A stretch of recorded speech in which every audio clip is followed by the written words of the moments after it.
Howdy folks, dial this down, quick demo with flyback, solid state Bedini, self-oscillating, get it happening here. Nice to see 107 volts, 6 volt input. Started at 1.3 watts.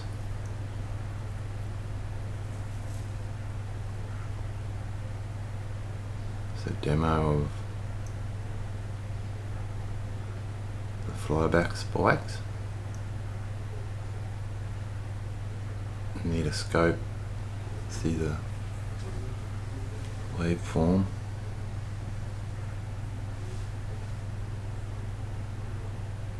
Yeah, pretty interesting.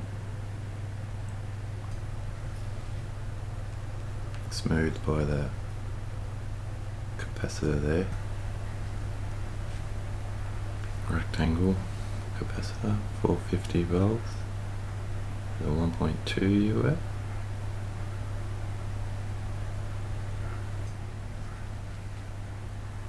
Yeah, it's a very low input there, and still half decent out, 20 volts.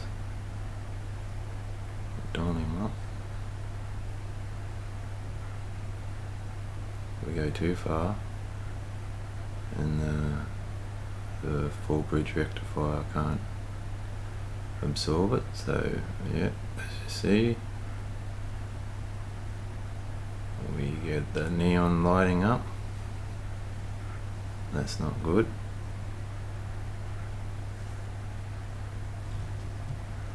Oh, but yeah, just an idea of the high voltage flyback that happens.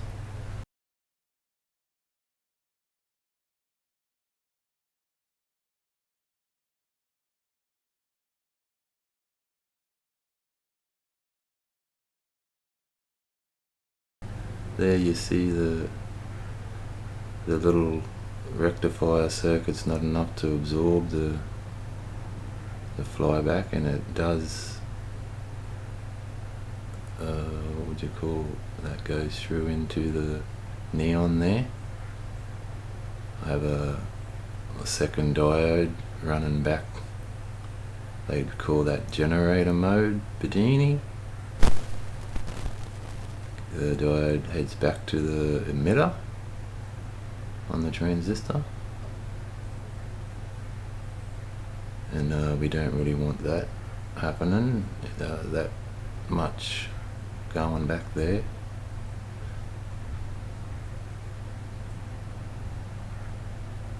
So we want to try and absorb it, use it.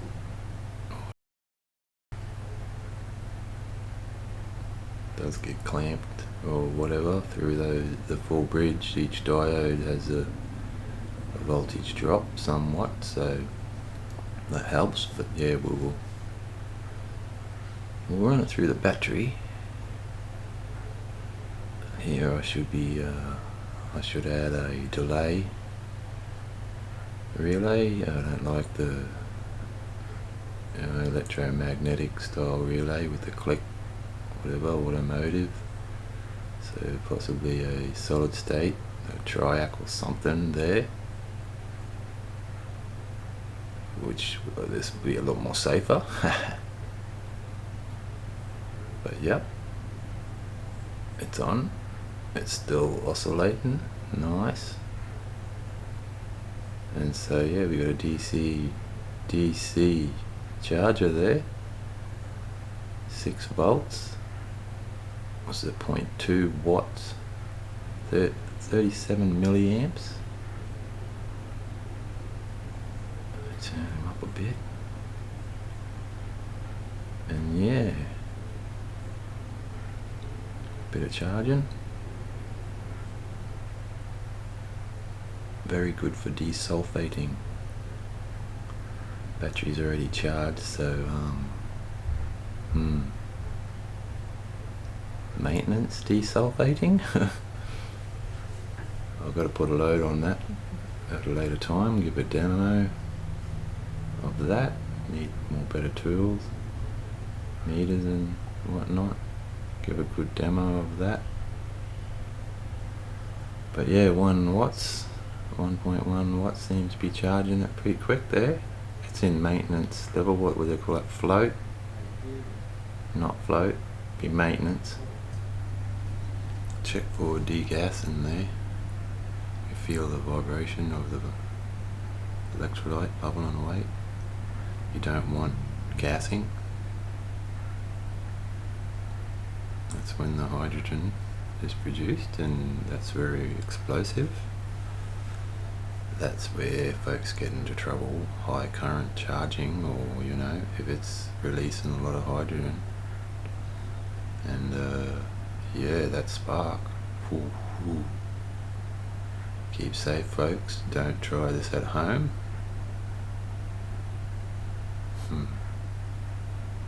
But yeah, can be charging pretty quick.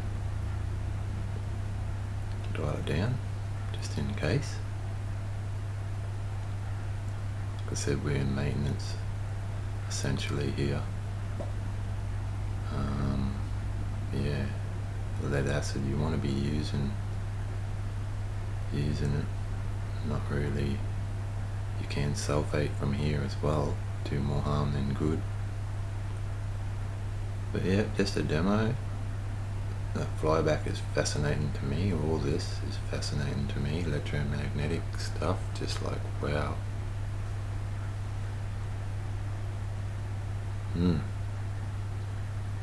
What else can we do? Yeah, it's settling there. You see the voltage drop a little. We'll charge back up again, but here we'll turn it back up again.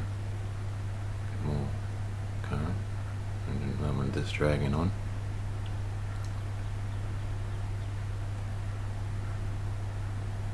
Try and wrap it up soon enough. Yeah.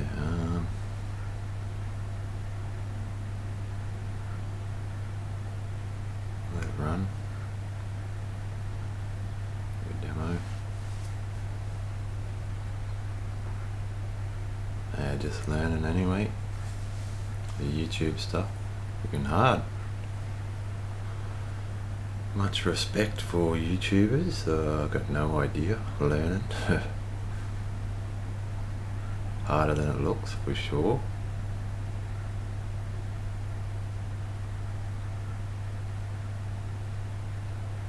Yeah, no trickery going on there.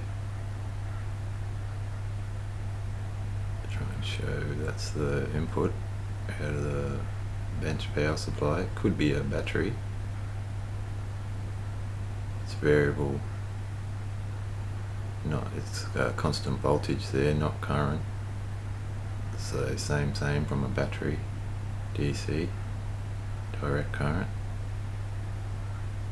But yeah, I like to be able to see the draw, the watts usage in amps. But yeah, can run it off of those 18650 lithiums, or even the smaller, just a 1800. What is it? 18? I don't know there. Lithium cell. They work good for input, but yeah, you don't want to be spiking back into those lithiums. Only lead acid. That's what this setup is good for, desulfating, maintenance style, or whatever. Lead acid batteries only, the flyback. Otherwise you want to be using the flyback for things excitation like fluoros or something like that. But yeah, this is the demo of the flyback into the lead acid, which is the Bedini is well known for. Lots will claim free energy there. No free lunch, remember that. Always a cost of value, always. You know, you can use a fan or something. That's what I see. Bedini has a fan on there. Most are using it as a wind source, but it will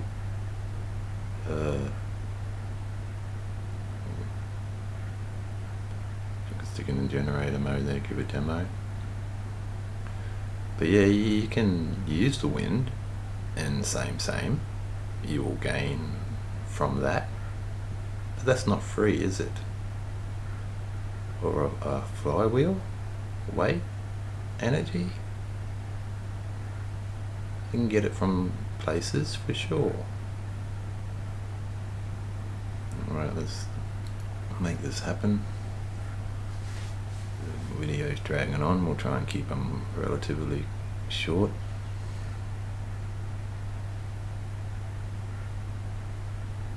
As I said, it's a demo learning, so yeah, hopefully I'll get better at all this. Fun as, man, I love that. It's fascinating as, like, wow.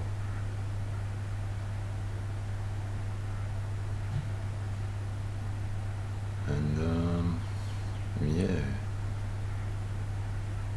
what else?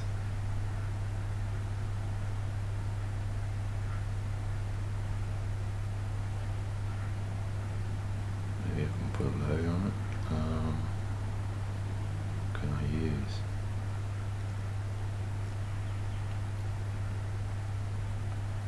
A light bulb or something, you know, but I'd like to have a amp meter or a watt meter there on the load side to show the output usage. So in a good time we'll do that. Need more tools, meters and things, yeah. But yeah, you know, this is about a battery, flat battery. Flat battery would be 12.4 or something. So, you know, it's DC charging off of a lower voltage source is still pretty cool. As I said, lead acid, but you don't want to be doing this into lithium.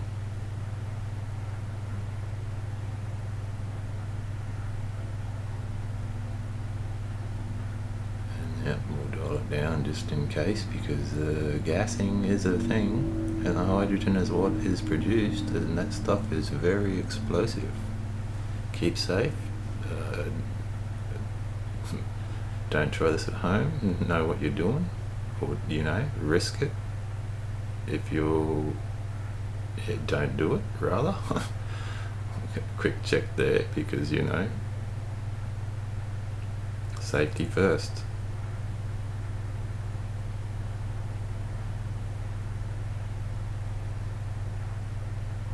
But good learning. Everyone should be building this stuff for learning purposes in school, I reckon. Lorentz force, gold. You learn the right hand rule with that. There's a force being produced there in that coil. This can be used for useful work.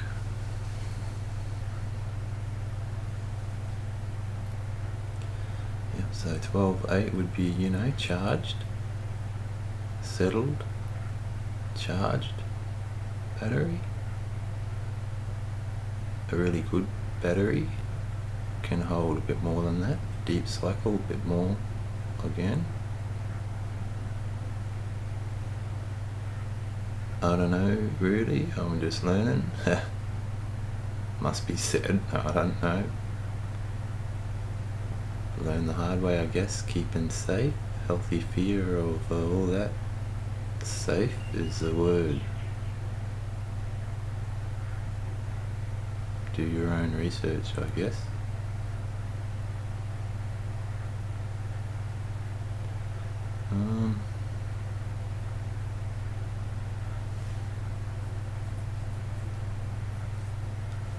Let it run a bit more, I suppose. I don't know what else to do there. I'll have to wrap it up.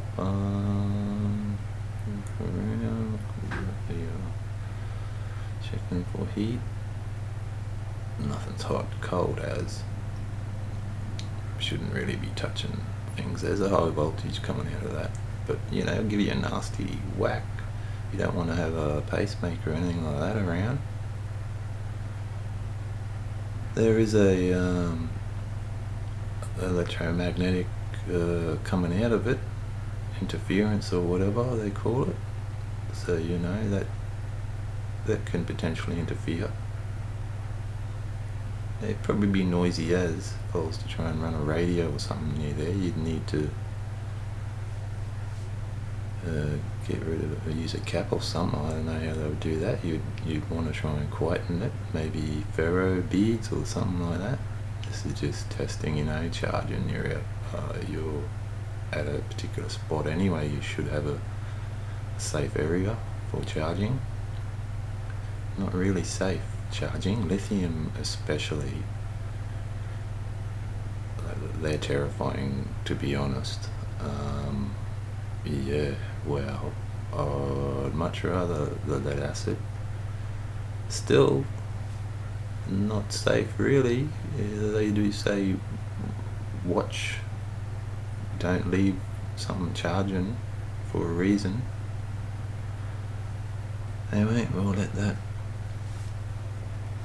settle, and yeah.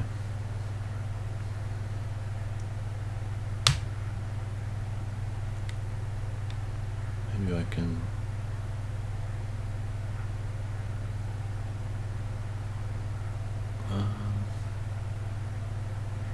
thinking I'll hook up a load. I've got another little cool thing they made, it's like a Royal oscillator or whatever they call it. Essentially like running fluoros and things. They run off of a frequency much similar. They excite the gases. So yeah, I'll show a little bit of a homemade Dermy wand, I suppose you could call it. Where is that? Keep the meter on.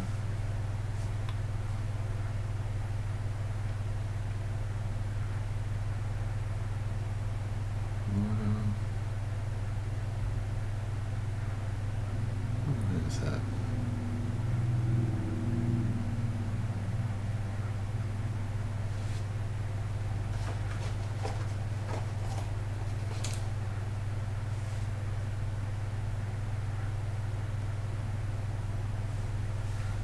Like a homemade Dermy wand?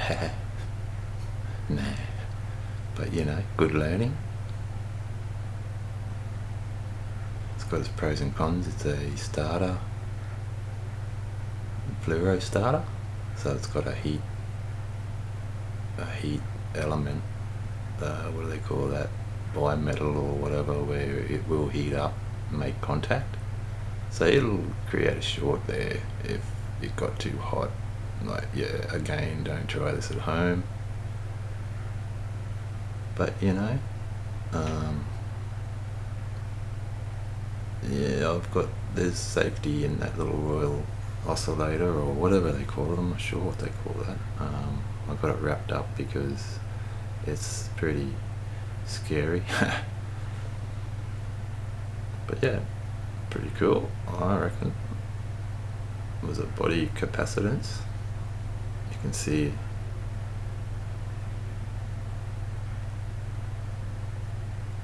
yeah.